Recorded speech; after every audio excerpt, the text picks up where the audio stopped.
who taught Latin at Macaulay from 1953 to 1991, passed away at his home in Ronceverte, West Virginia. There may be no more inconvenient place than Ronceverte, yet over the years and since his retirement, a remarkable number of former Macaulay boys and colleagues, many of whom are here today, made the pilgrimage there to visit Mr. Humphries. And in the spring of 2019, a handful of us did so for the last time, to bury our teacher in a cemetery overlooking the Greenbrier River. And afterwards, we gathered with his family to reminisce in his two-story brick house, which was surprisingly pink, but unsurprisingly old. There were at least two things in that house for which I can claim some responsibility, but first, and for the benefit of those who may not have known him, a short primer.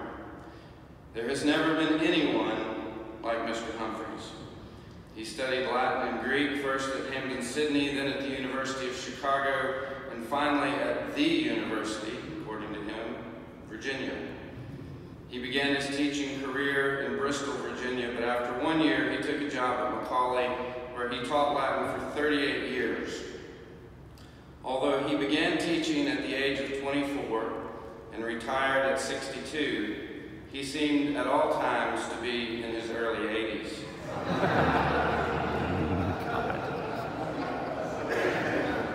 That is fitting for a man who both loved the old and hated change.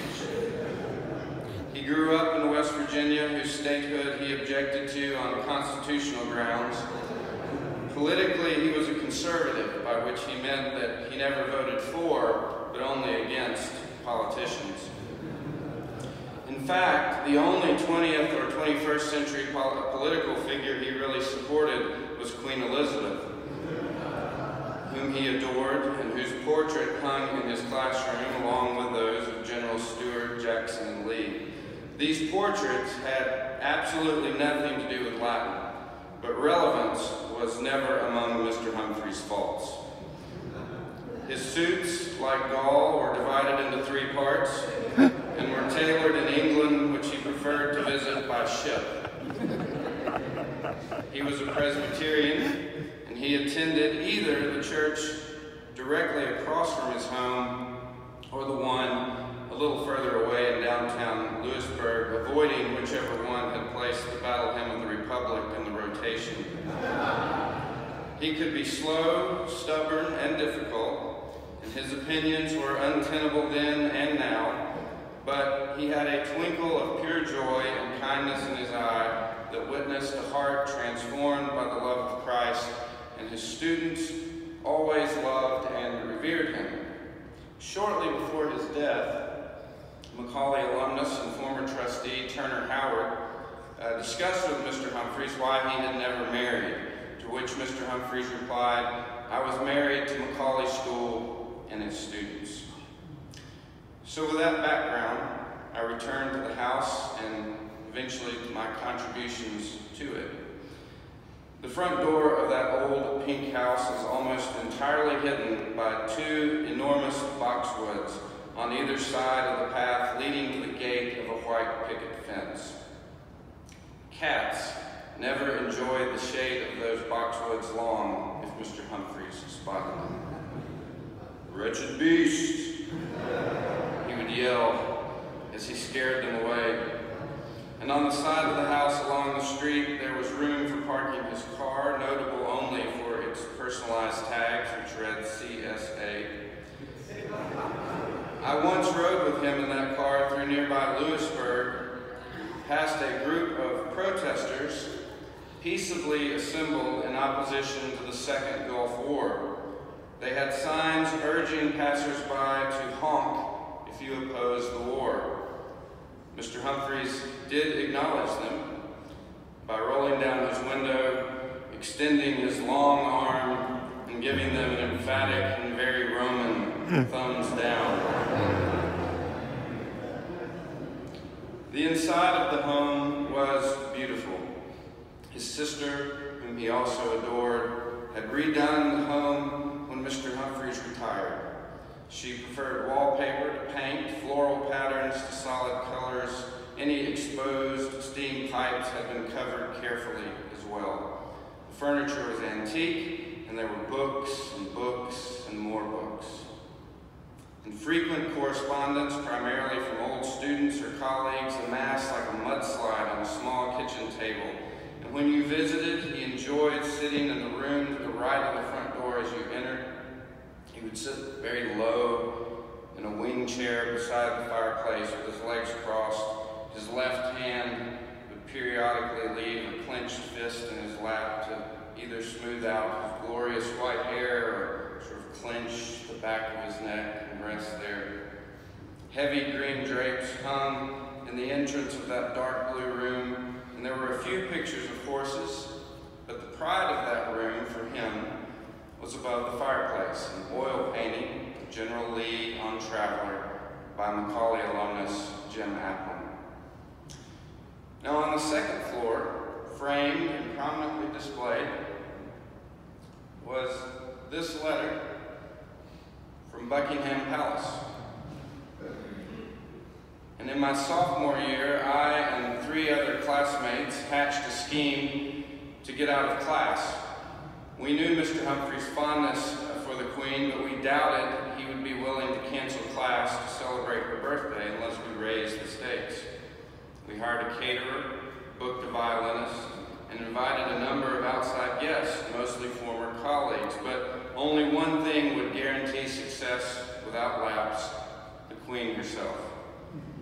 We airmailed her invitation, and several weeks later, we received this reply from a Mr. Robert Fellows, and I'll read it. "The Queen has commanded me to thank you for your kind letter about the celebration to be held in honor of her birthday and for the benefit of Mr. Humphries, your Latin teacher, on 19th April. Her Majesty was touched that you should want to celebrate her birthday in this way and sends you and all those on whose behalf you wrote her warm thanks. I know that Her Majesty is looking forward to a happy day spent with her family at Windsor on 21st April.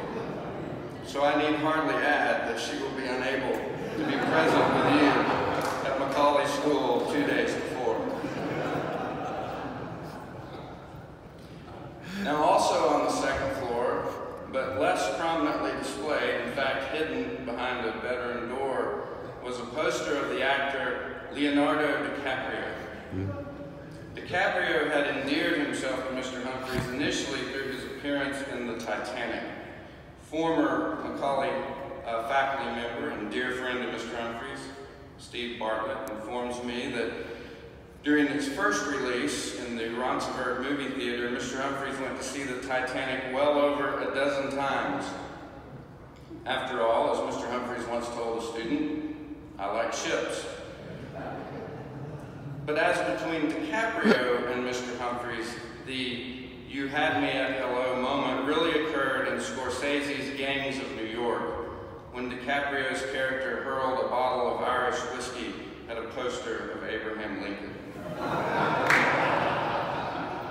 So in 1998, when I made my then nearly annual visit to Ronceverte, I decided to take with me 2 of my own former Latin students to meet the legend.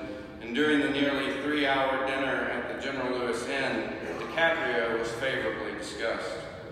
After dinner, the 2 younger scholars excused themselves, and when they returned, they presented Mr. Humphries with this oversized poster of DiCaprio, which they had won for him at that very evening at the West Virginia State Fair, which hung behind that bedroom door.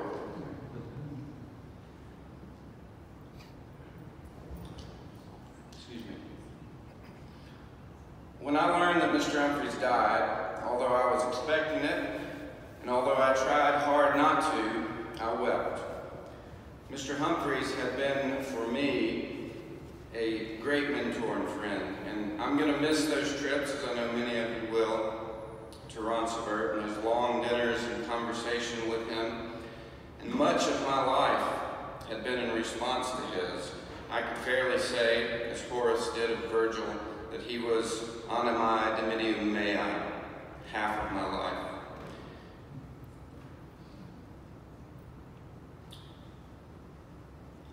I became a Latin teacher.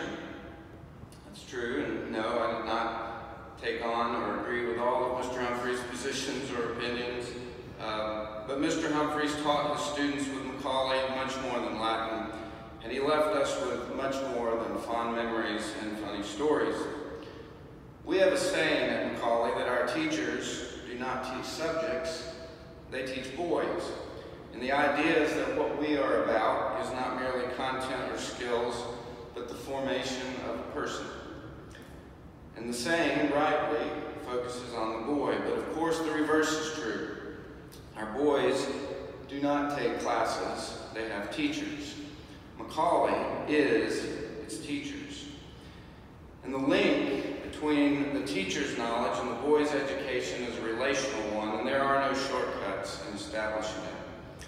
Its quality will be as good and as secure as the teacher's own soul, and hence the warning to teachers in the scriptures. In the case of Mr. Humphries, his students sat at the feet of a great and deeply rooted soul. He was the rare teacher who, to paraphrase Philip Reef, carried inside him authoritatively all that was already known, especially about the West and its two great traditions, the Greco-Roman and the Judeo-Christian. In his presence, therefore, the declensions and the conjugations were just the surface engravings, the deciphering of which opened you up to a man capable of handing you a great inheritance. And in ways that were often indirect and mysterious, we learned from him to be good readers, to pay attention to the words of those who went before us, and we learned that education was about reverence more than relevance, and research, while important, is nothing compared to or even possible without revelation. And finally, we learned about conviction. And to return to the theme of ships, even when the ship was sinking, Mr. Humphries was going to go down with it. He opposed any sterile neutrality or professional objectivity because teaching for him was not a technique, but a tillage. And teaching was a personal, relational, and moral endeavor in which there was something at stake, both for the boy and for the world he would inherit and inhabit. Teaching, in fact, formed bonds and loyalties and produced a fruit that he equated with marriage, human and sacred and therefore good. And the marriage vow, of course, includes that phrase about for better or for worse.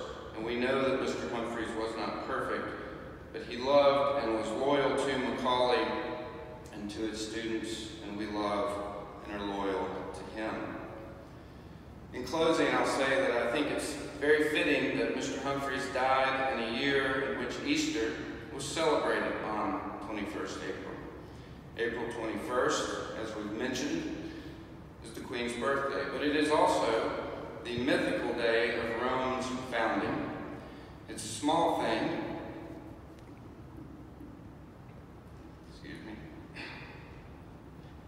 it's a small thing that I thought about and remembered him by at Easter this year as we celebrate Easter's meaning, how Christ conquered death, how one day at the feet of Christ Caesar will bow his knee and the Queen will lay down her crown, and how we will see our teacher again. But until then, WOAE. Thank you.